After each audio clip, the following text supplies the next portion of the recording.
Voilà, donc je vais vous parler de la gamme Ascent que nous avons chez Black Diamond. Dans la gamme Ascent, nous en avons trois. Nous avons le Speed, Speed 40, Speed 30, qui est notre plus léger de la gamme. Ensuite, nous avons le Axis, qui est un peu plus petit volume, une autre ouverture. Et ensuite, les Epic 35 et 45. Pour commencer, on va prendre le Speed 40. Le voilà. Donc le Speed 40, l'objectif du sac, c'est d'avoir un sac d'alpi léger. Simple à utiliser, très confortable et à un prix très honnête. Le Speed 40 est à 119 €, le Speed 30 est à 99 €. Donc de très bien placé en prix sur la gamme des sacs Alpi. Première chose intéressante, c'est le dos de ce sac qui est un système qu'on appelle réactif.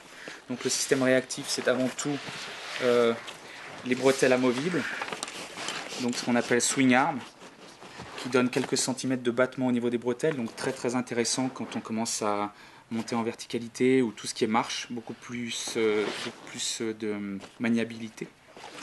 Et c'est aussi la ceinture qui elle aussi va pouvoir bouger sur les hanches.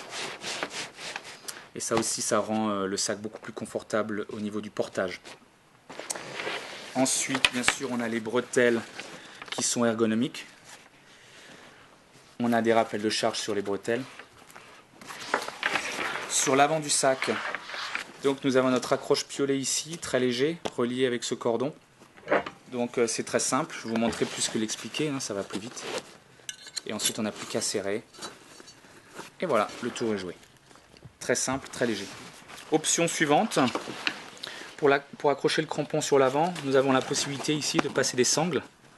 Et donc d'accrocher les crampons sur l'extérieur au cas où on n'ait plus assez de place dans le sac.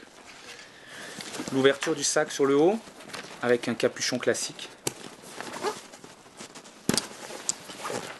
On voit ici que là c'est un système un peu à la sac canyoning qui est très intéressant au niveau imperméabilité. Enfin, on ne parle pas vraiment d'imperméabilité, mais de résistance à l'eau. Et donc ça permet aussi de gérer le volume du sac. Donc, je vous montre comment ça fonctionne. Il suffit juste pour le fermer donc de l'enrouler et ensuite de fermer. Donc, beaucoup plus étanche.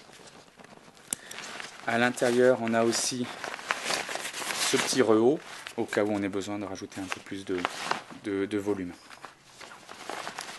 Ce système aussi permet en fait d'alléger encore plus le sac parce que comme ça, ce système-là est très imperméable, très étanche, on peut très facilement en fait enlever le capuchon et gagner du poids en fait et garder le sac juste comme ça. Dernière chose sur l'arrière encore du capuchon, on a possibilité en fait de surélever ce capuchon en fonction du volume utilisé à l'intérieur du sac. Voilà. Bien sûr, après on a toutes les options d'un sac Alpi classique avec la poche supérieure et aussi une poche à l'intérieur. Sur le côté, on a deux sangles de serrage au cas où le sac ne soit pas complètement rempli.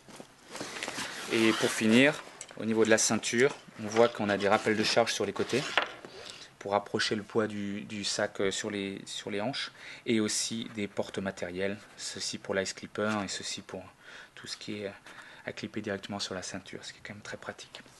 J'ai oublié quoi? J'ai oublié bien sûr des petites options comme bien sûr la ceinture poitrine, l'option poche à eau qui peut sortir d'un côté comme de l'autre. Ici, poche à eau, avec la pipette qui sort et les petits élastiques pour faire tenir la pipette. J'ai encore oublié une chose intéressante. Ici nous avons une sangle cachée avec un petit clip. Voilà, cette sangle en fait va servir à faire tenir la corde sur l'extérieur si on en a besoin. Donc il suffit de la relier à cette boucle ici et puis de la ramener, la clipper ici. Et je crois que là je vous ai parlé de tout.